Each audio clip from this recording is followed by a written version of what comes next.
Hello everyone, welcome to the webinar on Anoplophora glabripennis of the Group 2 EU Priority Pests.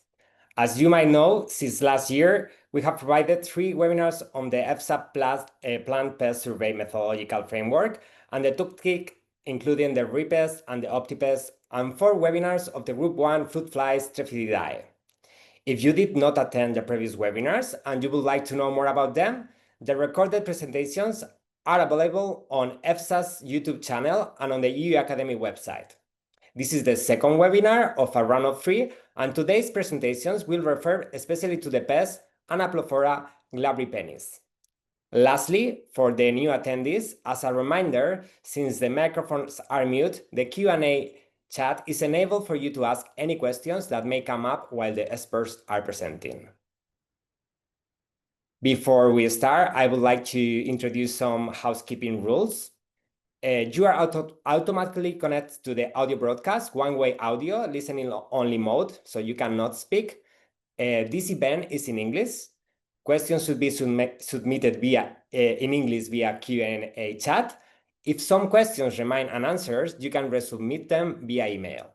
This event is being recorded, and recordings will be published on EFSA's official YouTube channel and in the EU Academy. We will send all the information after the webinar. After this event, you will be requested to evaluate EFSA's event filling out a Microsoft survey. Now, as you can see in your screen, this is the agenda for today. So we are now in a small introduction. And after the introduction, we will give the floor to the 2 experts that are with us today, Juan and Alessandro. And then we will do a short quiz to see how you understood the presentation. And around 11, we will end the webinar. So now, who we are? Today with us is Juan Navas. He is a member of EFSA Pest Survey Methods Working Group and a research scientist at the Institute for Sustainable Agriculture for the Spanish National Research. And also with us is Alessandro Bianchi. He is the coordinator for surveillance and outbreak control of quarantine pests at the Plant Health Service in the Lombardy region. My name is Jose Ovejas, and I'm a journalist, and I will be the moderator of this webinar. So now, who is in the room? We would like to invite you all to participate in the poll to know who is in the room. Please proceed to search in your browser www.menti.com while with your mobile phone or laptop. Okay, so as you can see in your screen, the code, if you are using your browser for www.menti.com, the code is 85318435.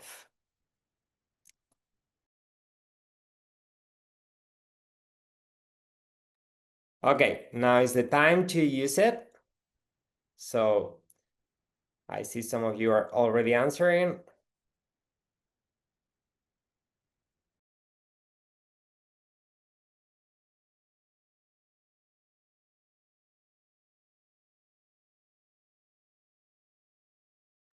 Just for those that maybe arrive late, you have to type www.menti.com in your browser and use the code 85318435 that you can see in the top of the slide.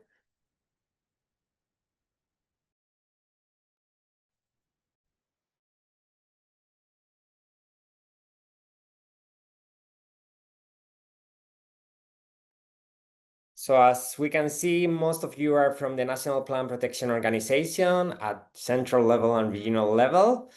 We also have some support laboratory diagnostics and risk manager involved in related decisions.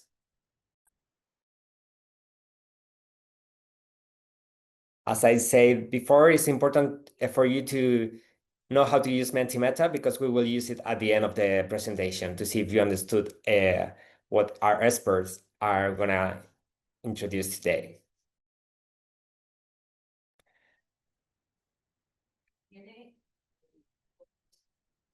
Okay, so before we continue with the presentation, I would like to introduce you a short video regarding project activities. This initiative provides technical and scientific support on plant pest surveillance for improving crisis preparedness in plant health. The European Food Safety Authority is the reference body for risk assessment of food and feed in the European Union, and its work covers the entire food chain, from field to fork. The target audience of this initiative is both in the 27 European member states and the third countries. The inspection services of national, regional, or local authorities competent for the planning and execution of the pest surveillance, the services that support the inspection with laboratory diagnostics, the risk managers that are involved in decisions related to the planning of surveillance activities, and manage the contingency plans for crisis preparedness in case of outbreaks of regulated pests. 3 webinars have already been provided.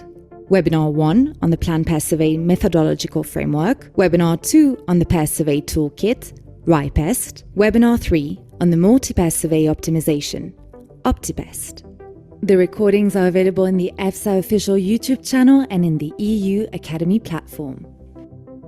Starting from March 2025, we are providing specific webinars for the preparation and design of detection surveys for the 20 EU priority pests that are listed in the annex of the Commission Delegated Regulation 1702 of 2019, and a specific e-learning course that will provide the participant with an overview of the methodology for preparing, designing, implementing and reporting of surveys of Union quarantine pests using the tools developed by EFSA.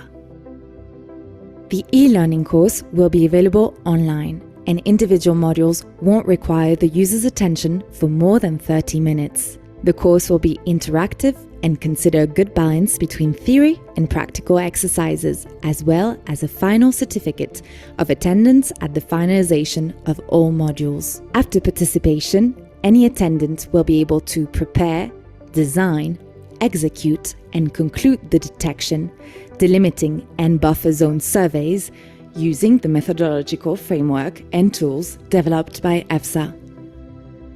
Send your application or contact us to receive more information to.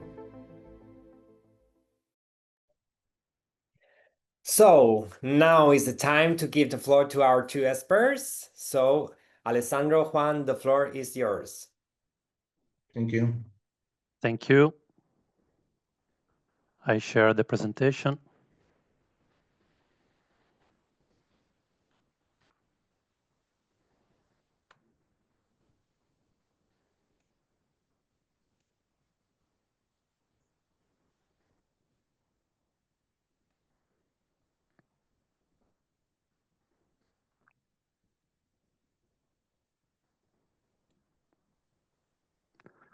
So good morning, everyone. Good morning, Juan. Good morning, Alessandro. So good morning to everybody. So Alessandro, are you ready to work in designing a survey for this pest? Yes, of course. We could first take a look at the biology of this pest, Anoplophora glabripennis, its distribution and the main differences compared to species we discussed in previous webinars, such as Anoplophora chinensis. After that, perhaps you could guide us through the application of the EFSA methodological framework for survey design, and finally show us how to use RIPEST. Does that sound good? Yes, sure. So, but first, let's go to know a little bit better this pest. Go ahead, Alessandro. So, this is our pest, the Asian longar beetle, or ALB for short.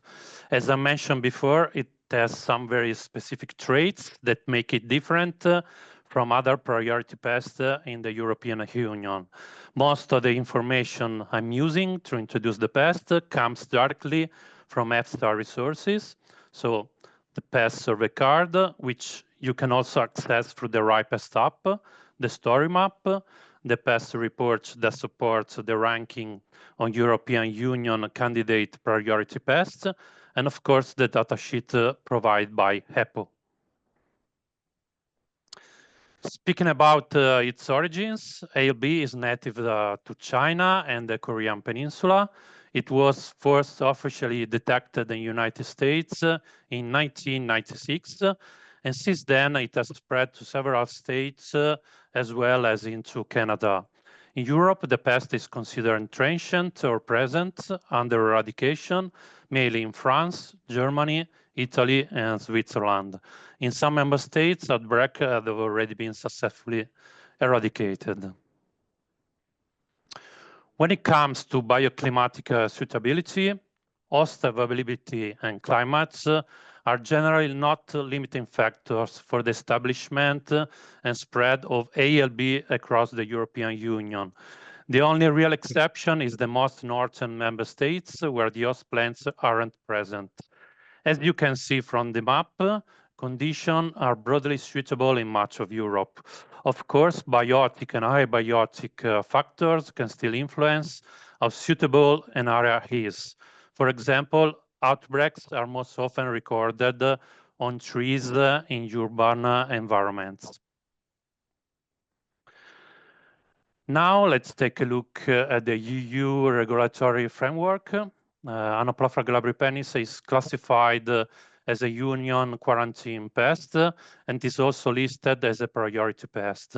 This means that there are strict obligations in place, including annual surveys of the pest.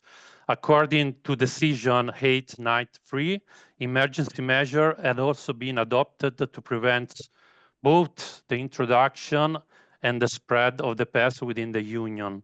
As you can see here, specific regulation apply to commodities transported with wood packaging material, especially when originating from certain third country, for example, like China.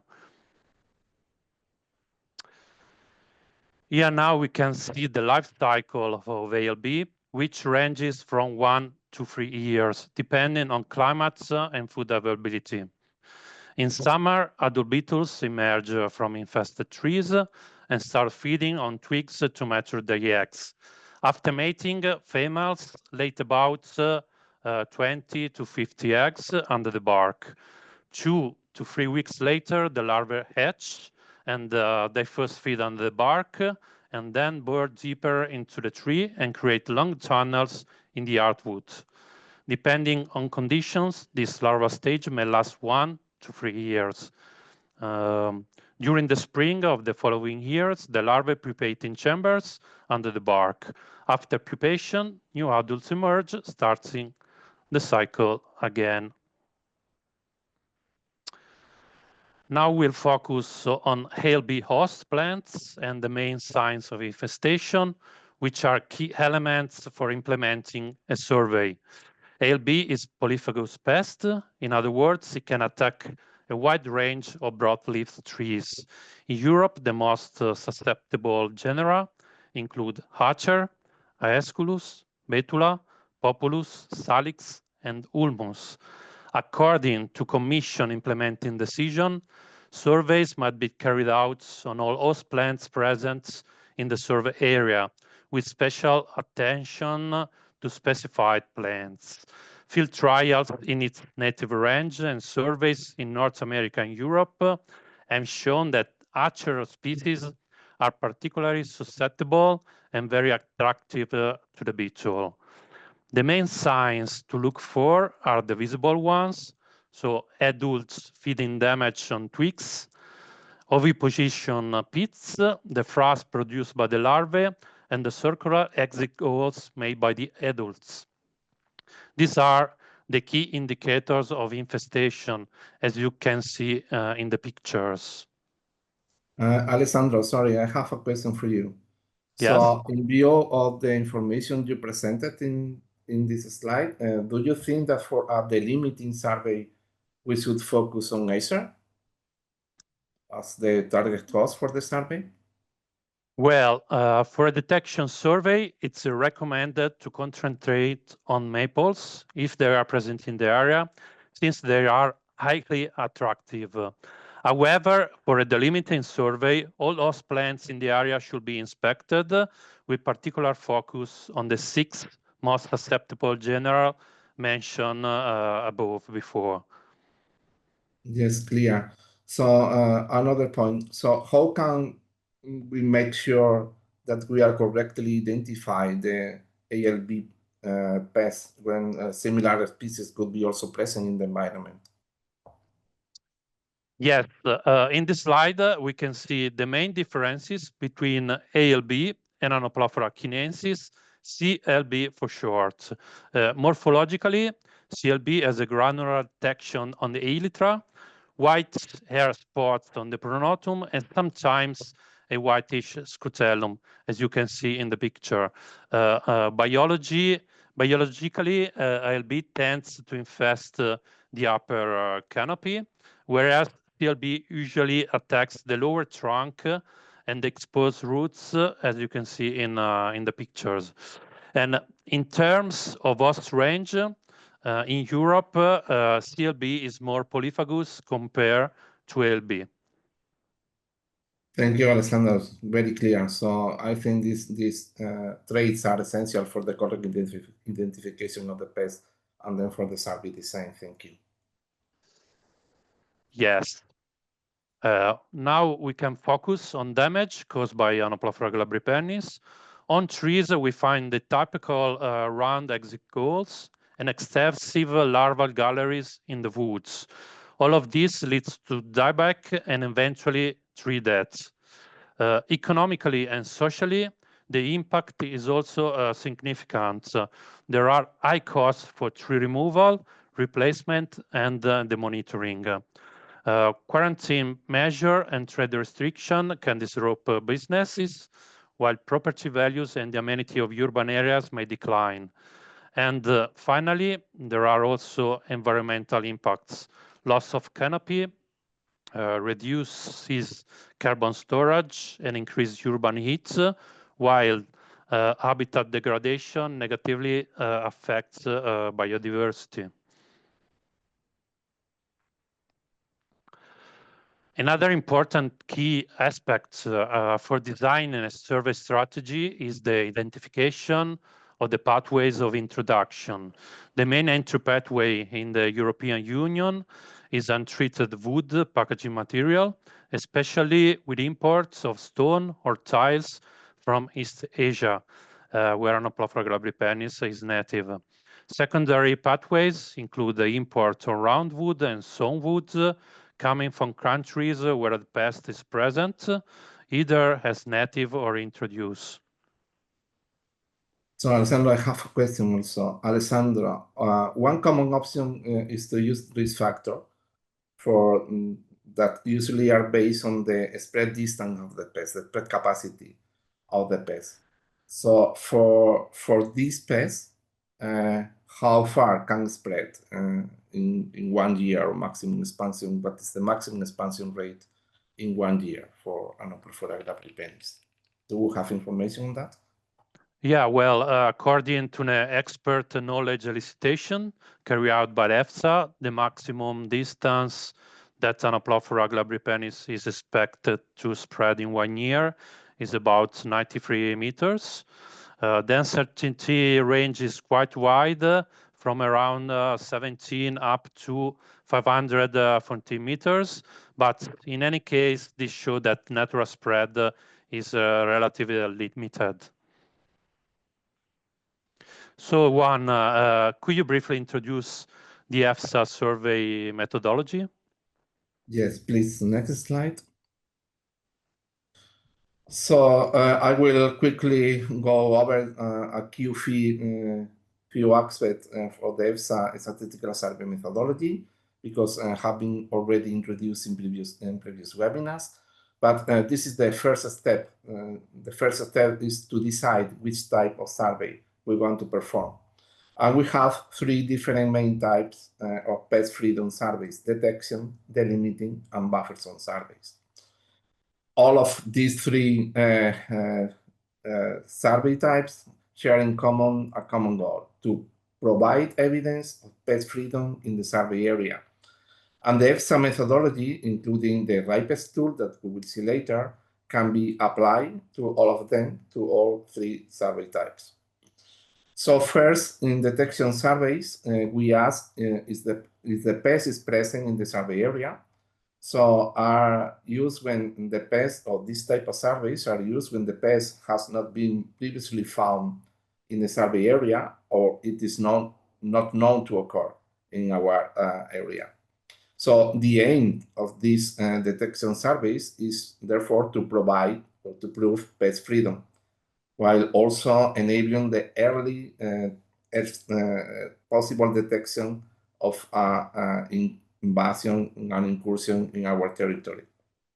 Second, the delimiting surveys, we ask how far has it spread, if already identified, and are performed immediately an infestation has been detected, essentially to map the infested area where the pest is circulating. Third, the buffer zone surveys. The question is, has it spread further? So after performing the delimiting survey, we want to know if the pest, to check whether the pest has spread beyond the infested area outside the demarcated area of the outbreak. So in this webinar for Anoplophora glabripennis, we will focus on detection surveys and to substantiate the pest freedom for this pest. Next, please. So, but we can ask, why do we need this methodological framework for surveillance? Well, it's clear that because we cannot check every single plant using a perfect test. So this is just impossible. So instead, we only can survey part of the population and then draw a conclusion for the whole population for using this part of the population we can survey. So we can think in an iceberg. So we only see the tip, but most of the iceberg is hidden to us. So therefore, the statistics help us to measure how confident we can be that the whole area, so the whole iceberg, is pest-free, even if we only check a small part of this population. Next.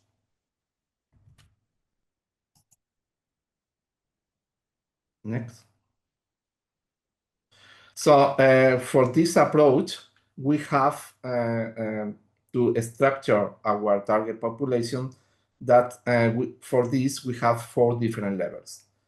At the highest level, we have the survey area, that is usually the whole member state or a part of the member state. Then within the survey area, we have the epidemiological units, and within the epidemiological units, we might be able to define risk factor for a statistically sound and risk-based survey that tell us where the pest might be more likely to occur. And finally, the lowest level is the inspection unit. That is what we inspect in the field and where we apply the different detection methods. Next. So the first level is the epidemiological unit, which is a subset of the survey area and is defined as an homogeneous area where the interactions between the pest, the host plants, and the environmental factor would result in the same epidemiology. So we will interact in the same way. So meaning that the host within the same epidemiological unit would have a similar probability of being infected by the target pest. So Alessandro, thinking in Anoplophora glabripennis, what do you think, which epidemiological units we can consider for this pest? Yeah, I would say that we can consider 2 main epidemiological units, so natural areas and urban areas. Natural areas with the large stands of host trees carry a higher risk of spreading unnoticed. Urban areas, instead, are usually the first points of introduction due to the ornamental trees, goods movement, and human activities that facilitate dispersal. I fully agree, Alessandro. So natural areas can serve as hidden reservoirs where the pest can remain hidden, while the urban areas are key points of the introduction due to the human movement and ornamental trees, as you said. So keeping what's on both is essential, therefore, for the early detection, and we will consider both in our survey design. So next, please.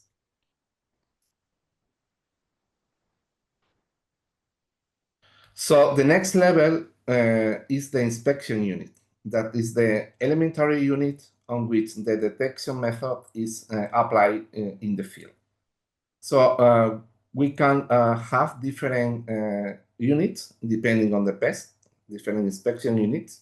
But the important thing is that it is defined, the number of inspection units define the size of the target population, meaning that the total number of the inspection units is therefore the size of the target population. Next.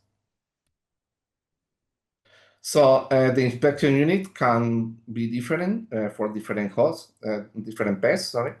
And as some example can be an individual tree or a group of trees, can be an individual fruit on the tree, can be, in case of an insect pest or a vector, the area covered by the trap, or in some cases can be the pest directly, the pest itself.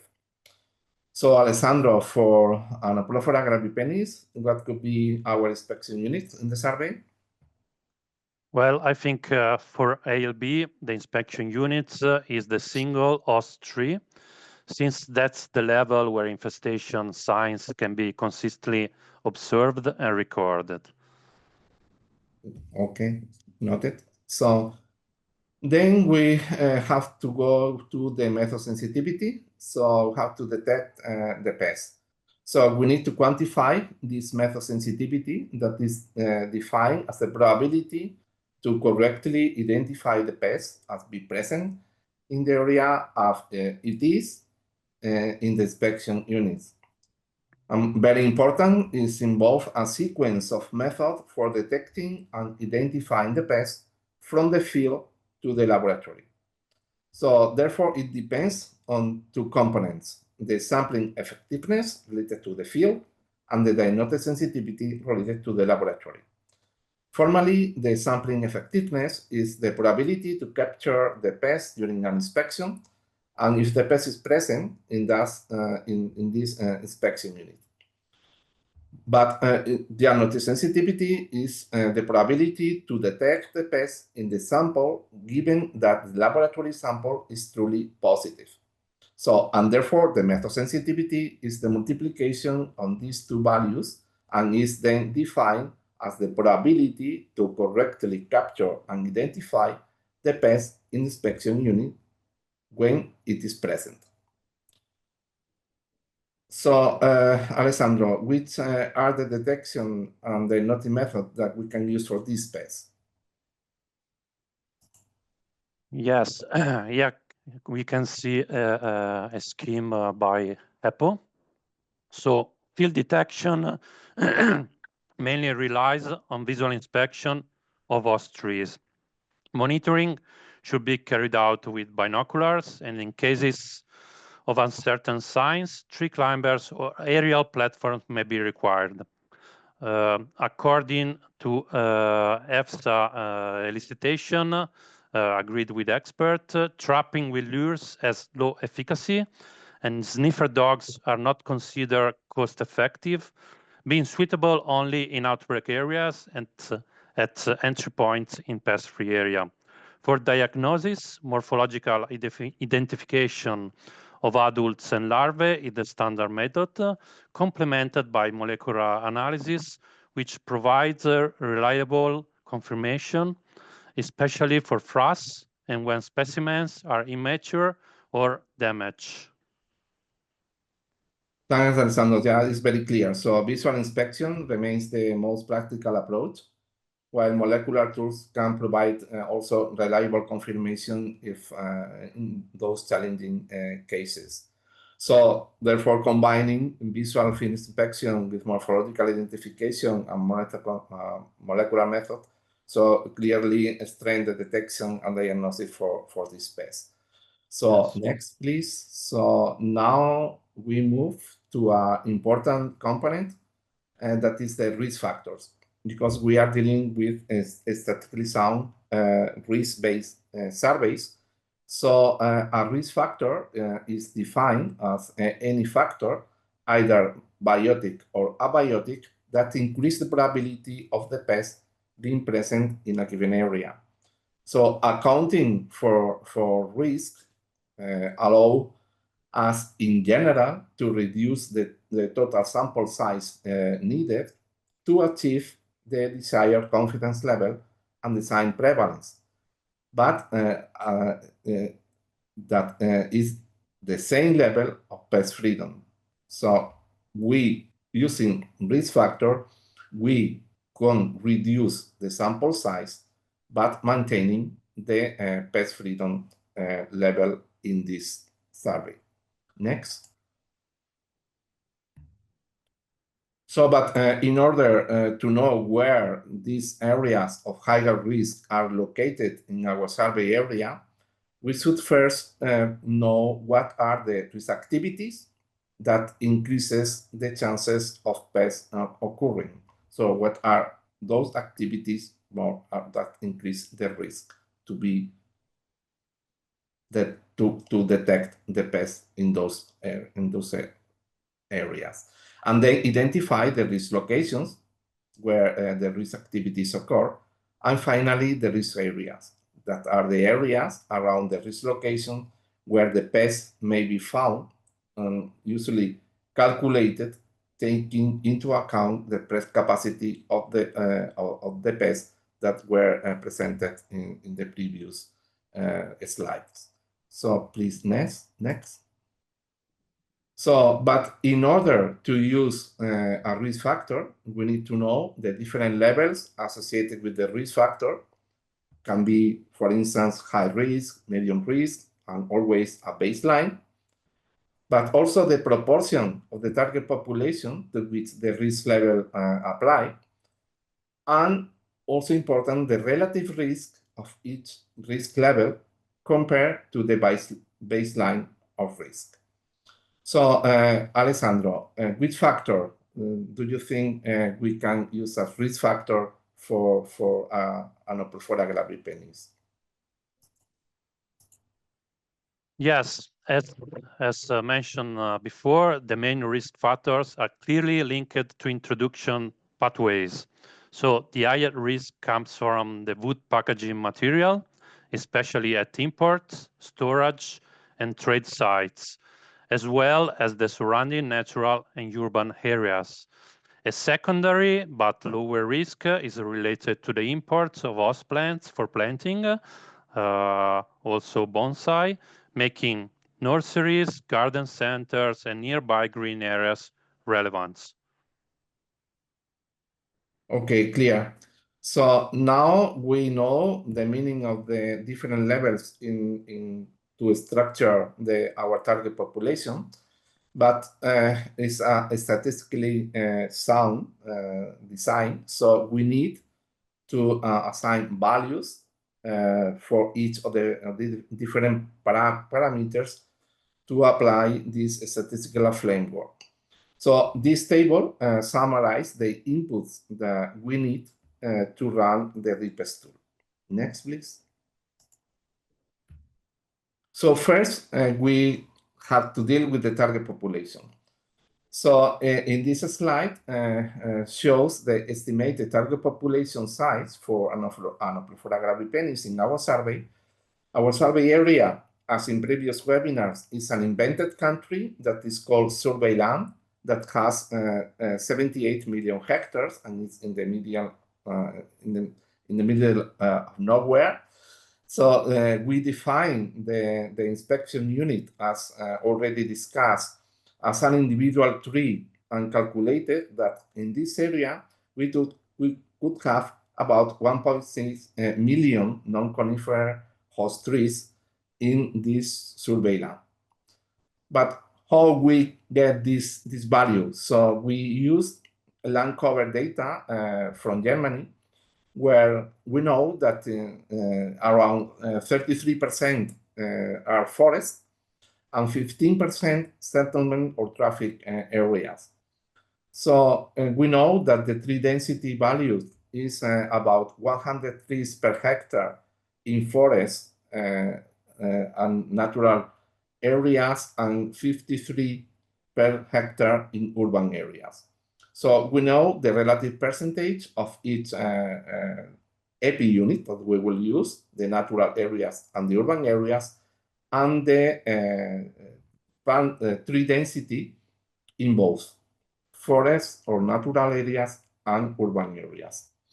So then the values were adjusted using the proportion of non-coniferous species that is represent in this example about 51%, since these species are non-host for Anoplophora glabripennis, and we will focus only on those that could be potential hosts for this pest. So that gives us a raw number of 5,574 million hectares for natural areas, and about 585 million hectares for urban areas. We will see this data, how we can use this data in the DPEST tool. Next, please. So now we have the inspection unit, now we have the size of the target population, and then we need to know the risk factors. Next, please. So we know that for Anoplophora glabripennis, the spread capacity is 93 meters per year, around 100 meters. So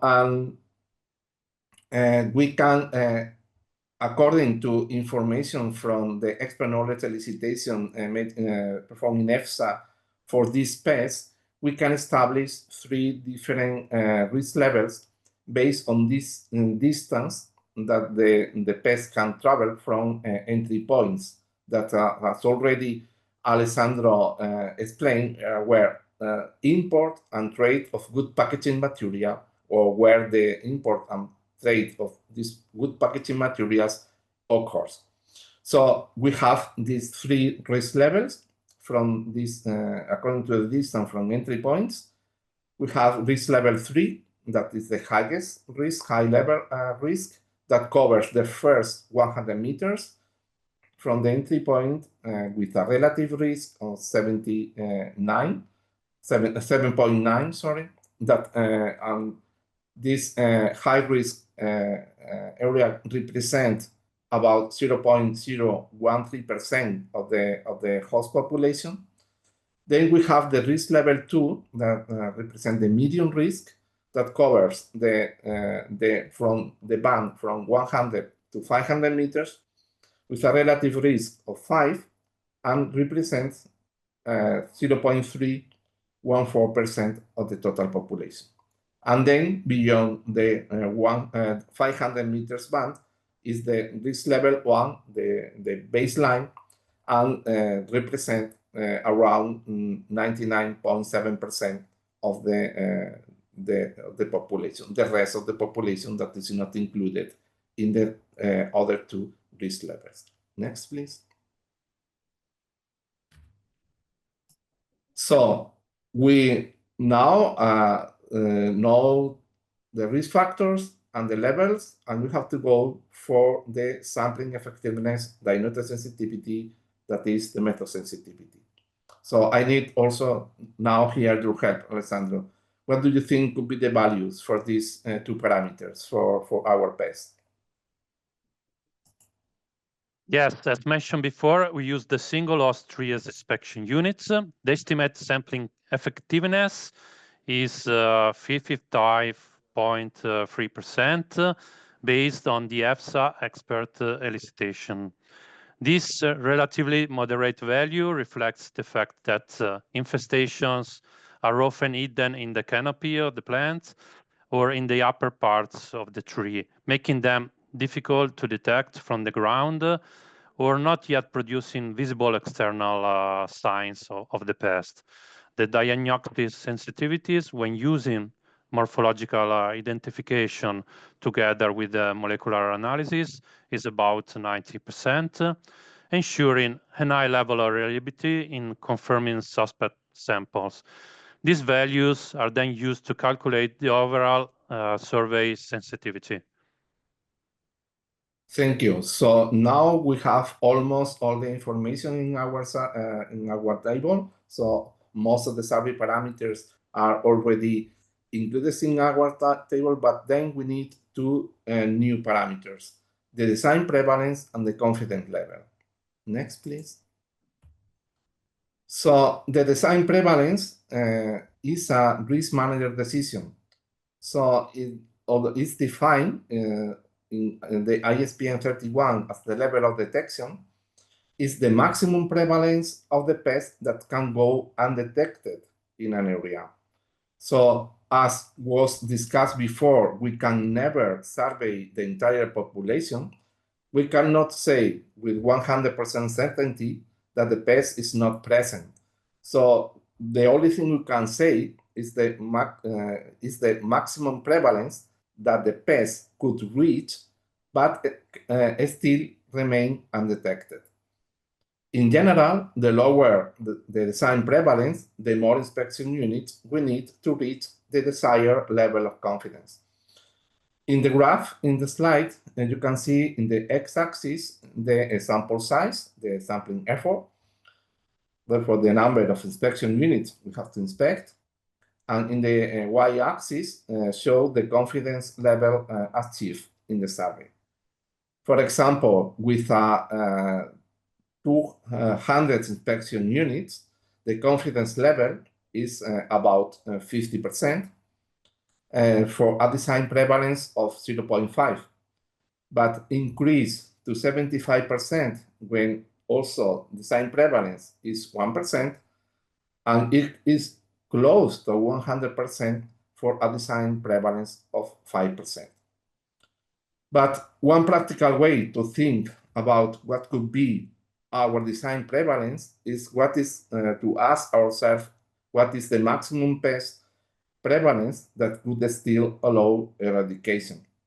But this depends obviously on the pest spread capacity and how effective our control measures are. So next slide, please.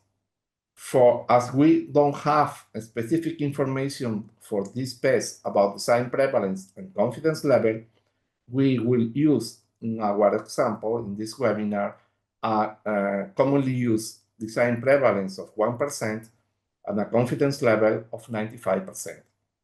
So finally, we read all the inputs we need for repest, but next, please.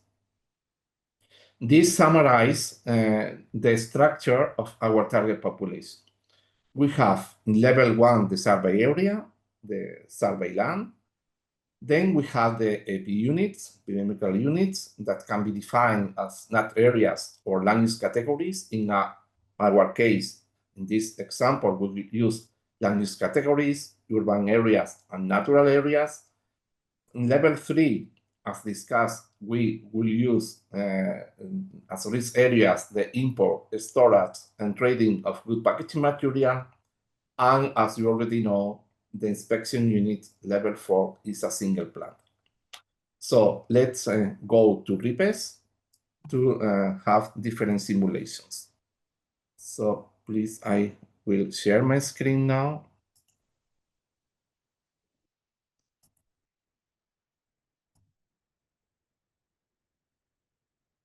Okay, we will run in this webinar different simulations. The first one, well, I assume that you are already familiar with the repest tool. So the first step is to decide which type of survey we will carry out. In this example, the detection survey, and then we can define this repest tool guide from the whole process, from the initiation, preparation, design, implementation, and conclusion. In the initiation phase, we need to collect general information on the pest. So first, the goal of our survey, we can choose different options, but in this case, we want to comply with regulatory requirements. So the next step is the pest. So we have to define the pest of our interest from the list. Obviously, in our case, Anoplophora glabripennis. What is the status of the pest in your target population is absent. We are performing a detection survey. Was the survey conducted for the same pest and target population? If yes, we have to select that year. So it's a priority pest. So we should perform another detection survey last year. And obviously, the type of survey should be detection survey because this pest is not known to occur in our territory. Then we go still in the initiation phase, the survey area and the host plants. The country, so the survey area is this invented country, the Surveyland, that is in the middle of Africa, Asia, and Australia. So, and then we will focus in the whole area. So we will focus on the whole country, including all NATS1 levels. For the host, as was discussed, we will focus on Acer, but include all the other genera that very nicely Alessandro explained that are also important for our detection survey. So we don't have a save file with the host plant distribution, but this is not relevant because this will be used not for the calculation, only for the reporting. So then we move to the preparation phase, and then we have additional information. We have to characterize the pest. We can also upload a save file with environmental suitability for the pest, but it's also optional. So we only will use this for the reporting, but not for the calculations. Then, still in the preparation phase, we have to define the target population. You already know that the inspection units are a single plant. Then we have to define these inspection units. So the population size could be considered infinite if we don't know the size of our target population, but in our case, we know the size of our target population, so can not be considered infinite. So then the EP units already discussed, we will use the two epidemiological units, urban areas and natural areas. But to use these EP units, we should know the proportion, the number of inspection units that belongs to urban or natural areas that was described in a previous slide. In this first simulation, we will not use risk factors, but then we have to characterize our survey sites. So we will focus in the survey in orchards or vineyards, forestries, private gardens, or public sites. In the particular case, not in vineyards, but are the classes that are available in the regulation. The survey period is also available in the database, so you can select, or we can proceed with our survey from May till September is the optimum time for detecting the pest. For the detection and identification method, we will use one method that is the visual examination, as already described by Alessandro as a good option for detecting the pest.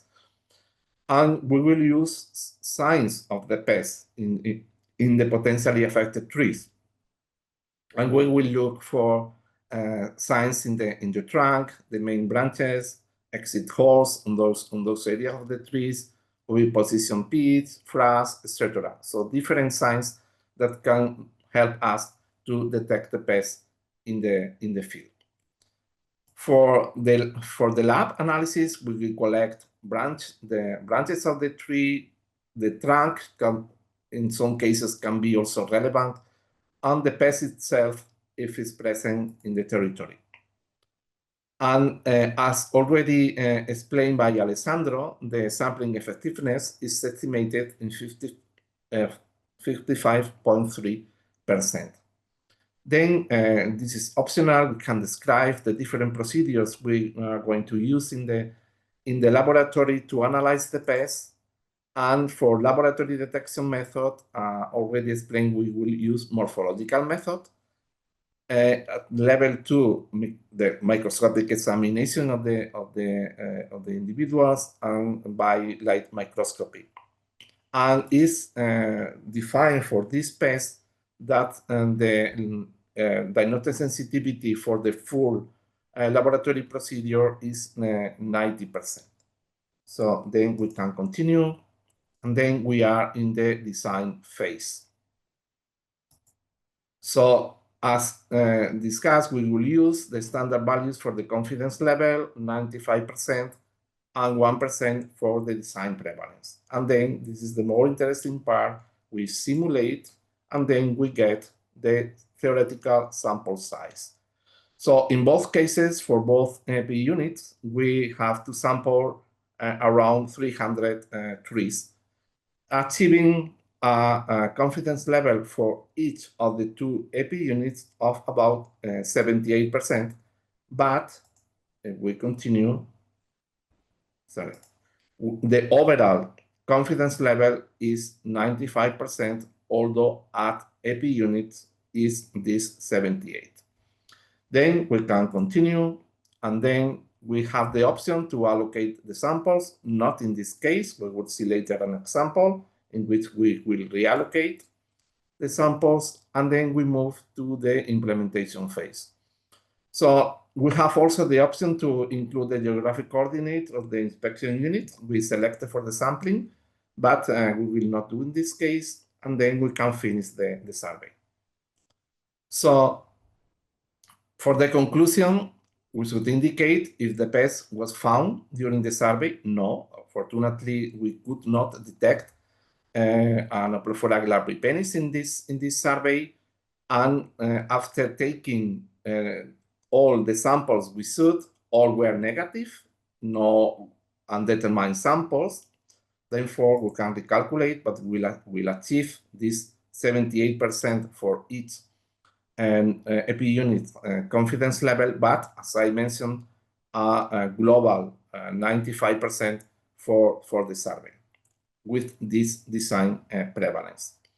And then we have the option to download a report, full report with all the information we have included in the survey design, but also very interestingly, because many of the participants and the attendants are from national or regional NPPO, you can download the report that you have to present in Eurofit. So all the information will be prepared for this, for submitting this report.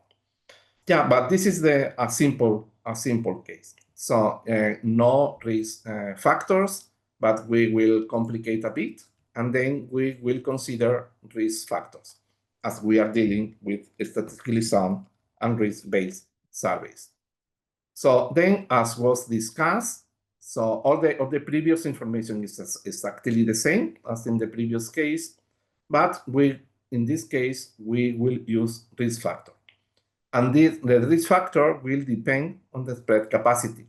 So we can label this risk factor import points, but this is free text. But this came from the database. So for this particular pest, the risk activity, as already discussed, is the import, storage, and trading of good packaging material. That the risk location are handling this material, and as explained previously in the slide, the risk areas are risk level of 2 that represent 75.4 hectares in a band from 100 to 500 meters from the risk location, an area risk level 3 that is 3.14% hectare band, a radius of 100 meters from the risk location that are used in the simulation. The rest of the information is the same as before, so we can continue. And then we go to the design phase. We can continue the same parameters, the same values for the confidence level and the design prevalence, but now we have this table. In this table, we have to include for the 3 levels we are considering for risk, high, medium, and base, the relative risk that we can get from the database, and, but important, the percentage of its epidemiological units belonging to each of the 3 risk levels. We know these values, 0.01, 0.3, and the rest till 199.67, and then we can proceed with the simulation. Then we get the sample size, a sample size for each risk level and epi unit.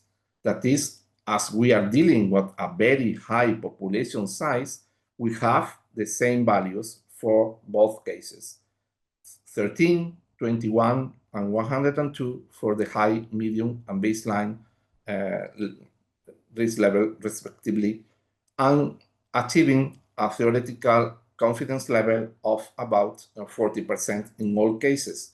But as before, we have a global conclusion for the design of 95% and for this 1% design prevalence, with these sample sizes all being sampled and all negative without any undetermined samples. So, but we have more options. So if we go to the previous page, in the design phase, here we have something that is called convenience sampling. So we can decide using convenience sampling how much effort we will put for the high, medium, or the baseline risk level. As we are interested in, or could be interested in detecting the pest mostly in the high-risk areas, we will sample 3 times more in the high level risk level, 2 times more in the medium compared with the baseline. And then you will see how this changes the sample size for the different combinations. And continue.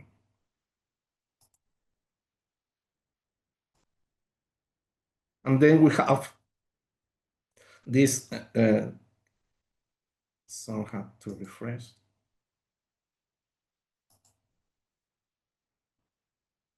No, something was wrong.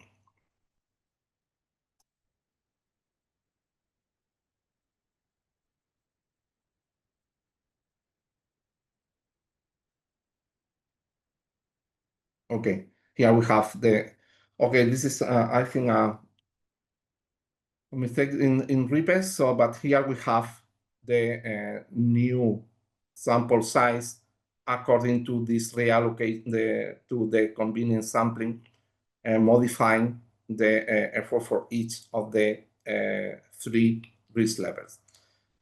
So now we have 27, 18, and 9 samples per high, medium, and baseline, respectively, for both natural and urban areas. Another option that we did not select in the previous simulations is when we reallocate the the samples. So once we perform this convenient sampling,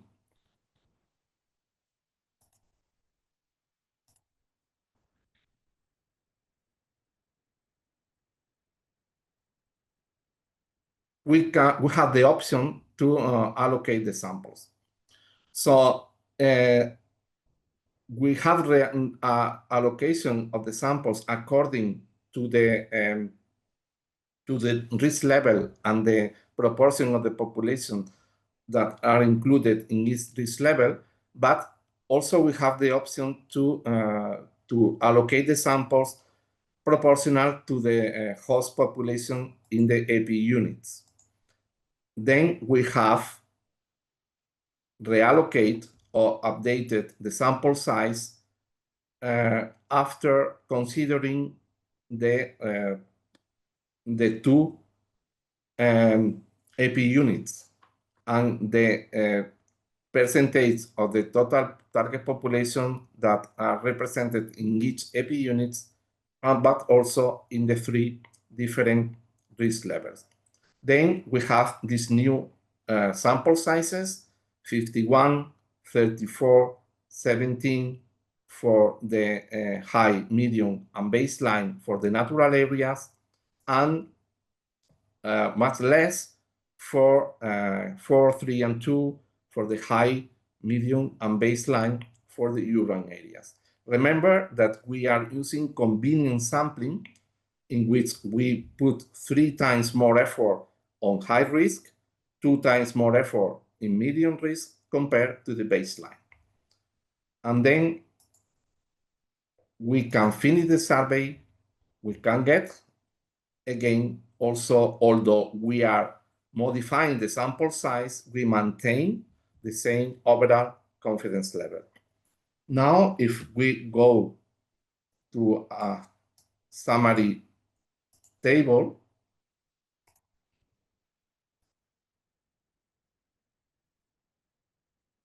sorry. So we can see here the results. Okay, it's not possible to. I'm not sure what is happening. Okay, it's in full screen. I'm not sure. So we have the results full screen. It's not in full screen. So we have the summary table for the different simulations with the RIPES tool. And this is the first one we run. So without risk factor, total 600 samples, 300 for natural areas, 300 for urban areas. But then the other simulations for no using risk factors, but with no convenience sampling.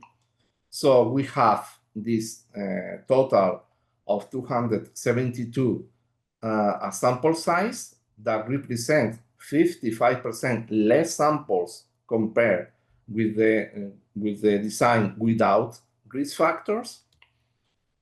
The achieved confidence level is around 40%, but the overall, again, is always 95%. The next one was the convenience sampling using risk factors. Then we remember that we put different sample effort for high, medium, and baseline. Then we have a total of 108 samples that represent 82% less samples compared with the design without risk factor. And finally, the last one, when we reallocate the samples according to AP units that has, as you know, very different sizes in terms of the number of inspection units. Then we have similar values for the total sample size, but a very different distribution. So we have across AP units and risk levels. So we have 51, 32, 17, but 4, 3, and 2 for the urban areas compared to natural areas. And again, about 80% reduction in the total sample size. So with this, I finished my presentation. So get back to you. Thank you. Thank you. Thank you, Juan. Thank you, Alessandro, for your presentation. Now is the time to do a small quiz to test yourself and see if you've understood the webinar. So for this, we need to use Mentimeter again. Please take your device and scan the QR code that you can see in the screen, or type www.menti.com on your browser and introduce the code that you will see in the top of the slide. As you can see, the code is 38854054. So, the first question, what is the primary pathway for the introduction of Anoplophora glabripennis into Europe? Option A, untreated wood packaging material using international trade. Option B, ornamental plant trade. Option C, movement of soil and compost. And option D, importation of fruits and vegetables. I see some of you are responding already. For those that arrived late and maybe don't know how to use Mentimeter, I will repeat, you can type www.menti.com in your browser and use the code that you can see in the upper side of the slide. So most of you answered option A. Let's see what the experts do say is correct at the end of the test. So second question, what are the main signs to look for on host trees during detection surveys for Anoplophora glabripennis? Option A, discolored leaves and premature leaf drop. Option B, exit holes, oviposition, pits and frass extraction. Option C, dieback only in the upper crown. Option D, resign, bleeding, and cankers. Okay, let's give you a couple seconds to answer. Most of you already answered, and most of you think is the correct answer is the option B. Let's go to the third question. Which method is considered the most effective for detecting Anoplophora glabripennis infections in a pest-free area?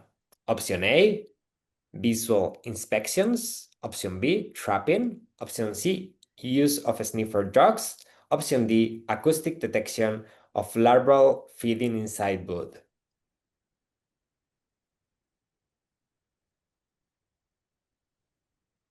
Okay, I'll give you a couple seconds more to answer this third question.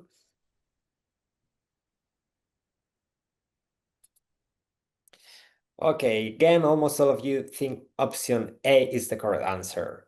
Let's move on to the fourth question. What defines an epidemiological unit? Option A, a group of inspectors assigned to one region. Option B, a homogeneous area where pests, hosts, plants, and conditions interact the same way. Option C, a single plant examined for pests. Option D, a lab where samples are processed.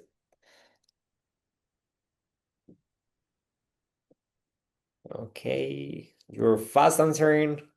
I hope you chose the correct answer. Let's see what the expert says at the end of the test. Let's move on to the last question, the fifth question. What are the two components of method sensitivity?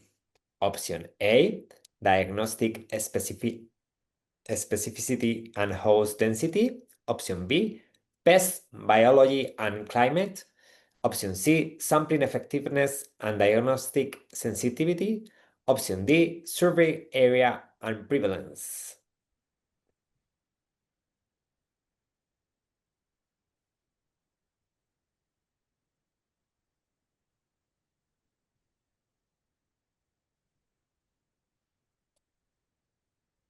And almost all of you again think The correct answer is the C, sampling effectiveness and diagnostic sensitivity. So I give you the word again, Juan and Alessandro, for the correct answers.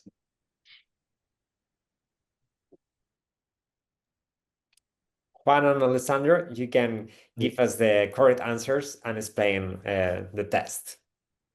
Yes, Alessandro, maybe you can start. Yes, the primary pathways, as I mentioned, is on treated wood packaging material used in international trade.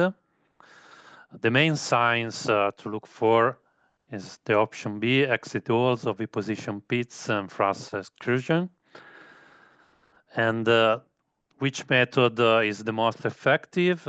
The method is visual inspection, the option A. Yeah, for question 4, what define EP unit? So the correct ones, as most of the participants selected, is the option B.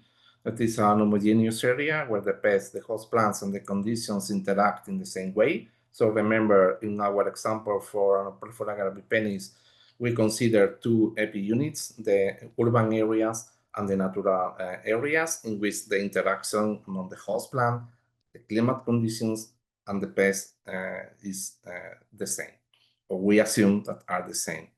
For question 5, what are the 2 components of the method sensitivity? Also, most of the participants selected the right one, so the option C, sampling effectiveness related to the field activity, and the, related to the laboratory activity. Thank you again. Thank you, Juan. Thank you, Alessandro, for your presentation. We are getting to the end.